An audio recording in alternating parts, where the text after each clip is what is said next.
নমস্কার বন্ধুরা, চলে আসলাম প্রতিদিনের মতো নতুন একটা ভিডিও নিয়ে। আজকে আমি তোমার সাথে শেয়ার করতে চলতেছি কাঁঠালের জেলি। তো তোমরা সবাই কাঁঠাল খাও, কাঁঠালের খোসাটা তো ফালাই দাও। তাই আজকে আমি কাঁঠালের খোসাটা না ফালাইয়া জেলি বানাবো। তাই আমি গাছে কাঁঠাল ধরছিল অনেকগুলা, তাই আজকে আমি একটা পারছি রাখছি। তাই আমি কাঁঠালের খোসা দিয়ে জেলিটা বানাবো। তো জেলিটা আমি কেমন করে বানাই, আমার ভিডিওটা স্কিপ না করে প্রথম থেকে শেষ পর্যন্ত দেখা অনুরোধ রইল। বন্ধুরা দেখো, আমার কাঁঠালটা এই কাঁঠালটা সবচেয়ে বড় হয়েছিল। এই কাঁঠালটা সকালেই পারছিলাম।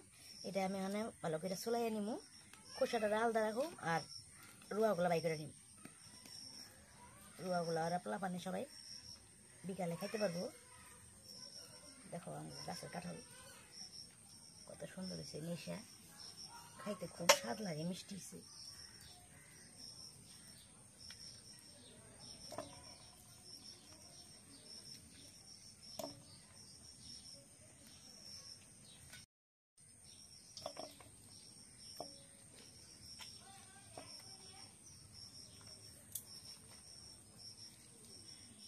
আমি সব রুয়াগুলা ছাড়াইয়া তোমার দেখাইতেছি। বন্ধুরা দেখো, আমি কাঁঠালটা ছাড়াই নিছি, আমার কতগুলা রুয়া বেড়েছে। এই রুয়াগুলা পোলা পানে সবাই খাই নিবো বিকালে। আর আমি দেখো এই যে চোচাগুলা একটা একটা করে অল্প অল্প করে ছিঁড়া গামলায় নিয়ে নিমু। ভালো করে জল দিয়ে ধুইয়া ভালো করে জল দিয়ে ধুয়ে নিমু।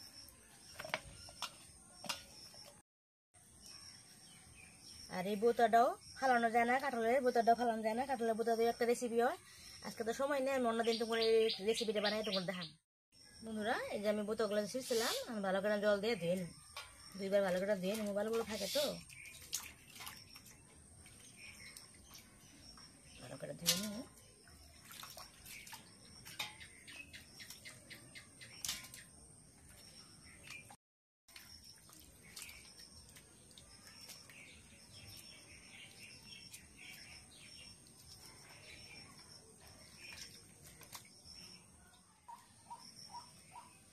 আমি ভালো করে বোতাগুলা দুইবার ধুয়ে নিচ্ছি। আমি ভালো করে ছিঁড়ে নিব, ছোট ছোট করে খন্ড করে নিব।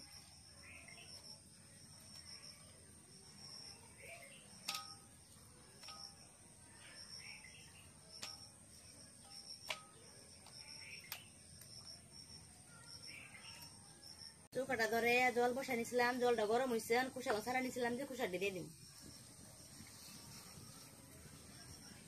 খোসাগুলো দিয়া ভালো করে জাল করার লাগবো।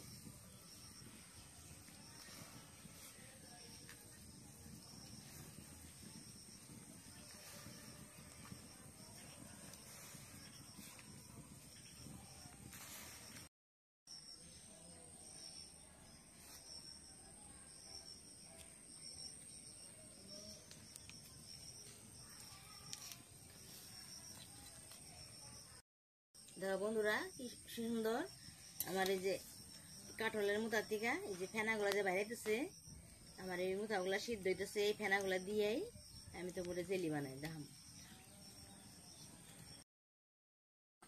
বন্ধুরা এই যে আমার খোসাটা ভালো করে সিদ্ধ হয়ে গেছে গা, আঠা আঠা হয়ে গেছে।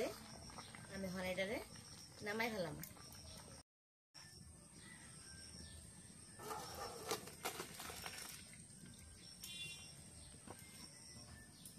তোমরা এই খোসাটারে ফালাই দিতে পারো, কিংবা যদি গরু থাকে গরুটা দিয়ে দিবা, গরু খাই ফেলাবো। আর যদি গরু না থাকে তাহলে ফালাই দিও। আমি যে নিচে যে রসটা পড়ছে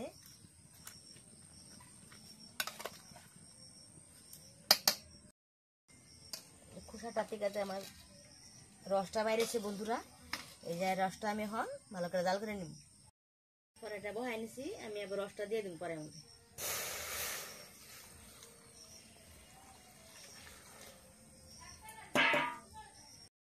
বন্ধুরা আমি এই রসের মধ্যে এক বাটি চিনি দিয়ে দিব। আমার কাঁঠালটা তো নেশা আসলো, আমার কাঁঠালটা মিঠা আছে, লেগে চিনিটা এক বাটি দিলে হয়ে যাবো গা। তোমার কাঁঠাল যদি রস কম থাকে বা চাইলা থাকে তাহলে চিনি 2 বাটি দিবা।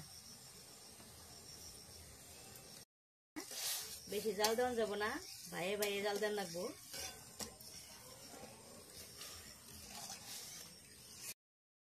বন্ধুরা আমার এই যে জেলিটা জাল হইতে হইতে আমি একটা গন্ধরাজ লেবু নিচ্ছি, লেবুটা আমি কেটে নেব। যে লেবুতে লেবু রস দিলে খাইতে ভালো লাগে আর একটু বাসনাও করে, কারণ একদিন থাকেও। লেবুটা আমার গাছে আসছিল, আমি সকালে একটা পারছিলাম। এই লেবু রসটা আমি ভালো করে চিপা নিব।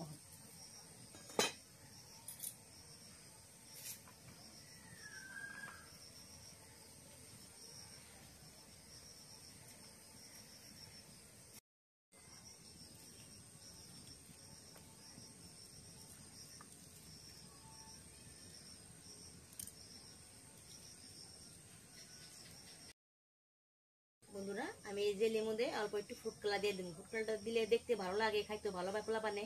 না দিলে পরে সাদা সাদা থাকে না, একটু খাইতে চায় না। ফুড কালারটা দিয়ে দিলে পোলাপানে খাইও ভালোবাসে। ফুড কালারটা অপশনাল থাকলেও তোমরা যদি চাও নাও দিতে পারো। আমি এবার দিলাম, বাচ্চারা খায় একটু ভালোবাসে দেখে।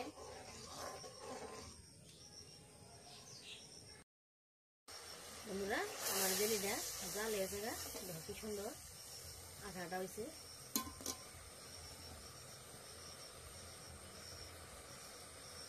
আঠাটা হয়েছে আমরা হয়ে গেছে গা, আমি জেলিটা নামে হয়ে জেলিটা নামানোর লেগে আমি একটা কাঁচের বাটি নিছি, কাঁচের বাটির মধ্যে ঢেলে নিব।